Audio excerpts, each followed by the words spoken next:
का यानी बृहस्पतिवार का कितना बड़ा फर्क हमारे दैनिक जीवन में पड़ता है, इसके बारे में मैं आपको कुछ गुरुवार के व्रत की कुछ बातें कर रहा हूँ, जो कि भगवान विष्णु को, लक्ष्मी नारायण भगवान को समर्पित होता है।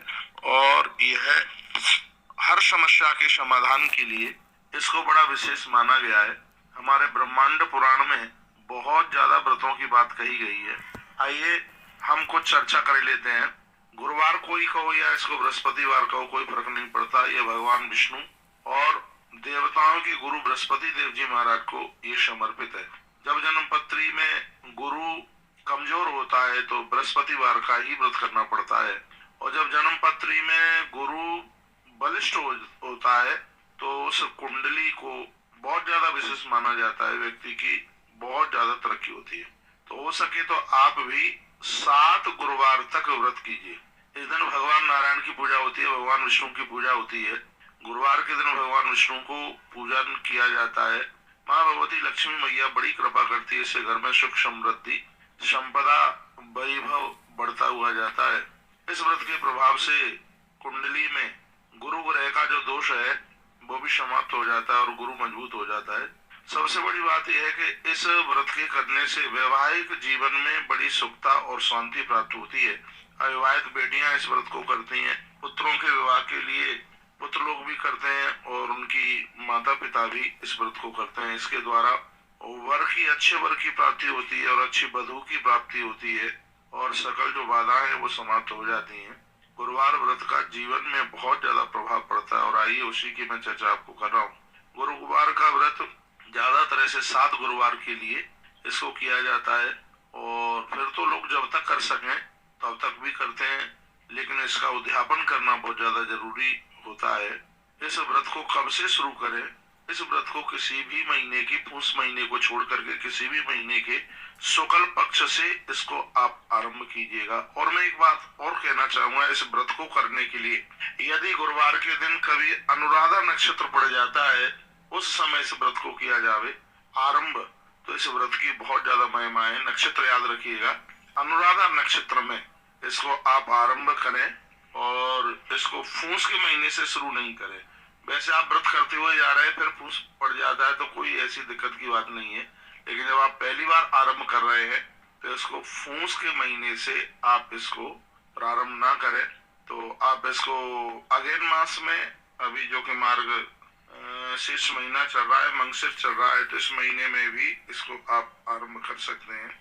और इस व्रत को आरंभ क्या कर सकते हैं, करना ही चाहिए। 7 गुरुवार कोई एक ऐसी बहुत बड़ी बात नहीं है जिसको तुम नहीं कर सकते हो। अपने बच्चों के वैवाहिक जीवन के लिए, उनके विवाह के लिए, घर में समृद्धि के लिए, घोर गरीबी का नाश करने के लिए इस व्रत को करें। गुरुवार के दिन केले की पूजा होती है, केला प्रसाद में भी बांटा जाता है। गौ माता को गुथे हुए आटे में थोड़ी सी चने की पीली दाल और थोड़ा सा गुड़ उसमें रख करके और पीली ही गाय को खिलाया जाता है। इससे बहुत समस्याओं का समाधान हो जाता है। बच्चों के विवाह में जो रुकावटें आ रही हैं वो रुकावटें भी समाप्त हो जाती हैं। एक बार मैं फिर कहूँ, इसमें केले में अर्घ दिया जाता है, केले की पूजा की जाती है, और याद रखिएगा स्वयं केला नहीं खाया जाता है, इसमें केला इसमें बांटा जाता है। और गौ माता को आटा गूंथ करके और उसमें थोड़ा सा गुड़ और चने की दाल छिलका उतार करके एकदम जो बिल्कुल पीली है, और वो पीली ही देसी गाय को वो खिलाया जाता है। इससे आ रही समस्याओं का समाधान बिल्कुल हो जाता है। गुरुवार का जो व्रत है, उस व्रत आप करते हैं, गुरुवार के व्रत की कथा भी जरूर सुनिएगा, जिससे आपको बहुत कुछ प्राप्त होगा। इसके अनुसार जो भी कोई व्यक्ति गुरुवार यानी बृहस्पतिवार का व्रत रखकर भगवान विष्णु की पूजा करते हैं, उनके सभी काम बन जाते हैं, सभी कष्ट उनके दूर हो जाते हैं। इसमें बिल्कुल भी कोई संशय वाली बात नहीं है। तो मैं कुछ बातें आपको गुरुवार को लेकर के मैं आपको बता रहा था।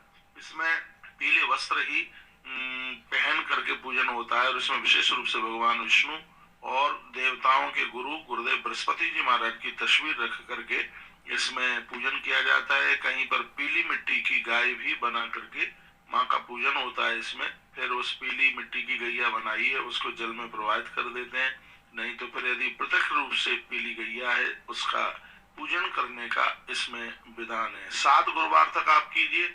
आपके बच्चों के विवाह में जो रुकावट आ रही है सब का समाधान हो जाएगा। जरूर कीजिए। मैं तो ये कहूंगा, आप गुरुवार का व्रत नहीं करते हैं तो भी गुरुवार के दिन आटा गूंथ करके उसमें चने की दाल और गुड़ रख करके गौ माता को, पीली गैया मिल जाती है, अच्छी बात है, वो नहीं मिलती है तो जो भी कोई देसी वंश की गाय, आपको देसी नस्ल की जो गाय मिलती है उसको आप ये दीजिएगा।